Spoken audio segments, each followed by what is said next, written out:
around 30. Sunday, sunny. Highs in the upper 50s.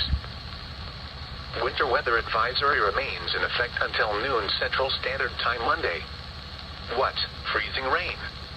Additional ice accumulations of up to 1/10 of an inch. Where? Portions of central, northern, northwest, southern, southwest and western Oklahoma and northern Texas. When? Until noon Central Standard Time Monday. Impacts. Difficult travel conditions are possible. The hazardous conditions could impact the evening commute Sunday and morning commute Monday. Slow down and use caution while traveling.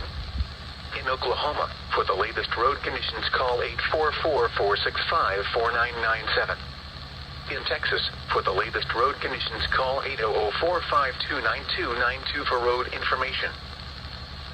This is your weather radio station WXK31 in Wichita Falls, Texas, operating on a frequency of 162.475 MHz.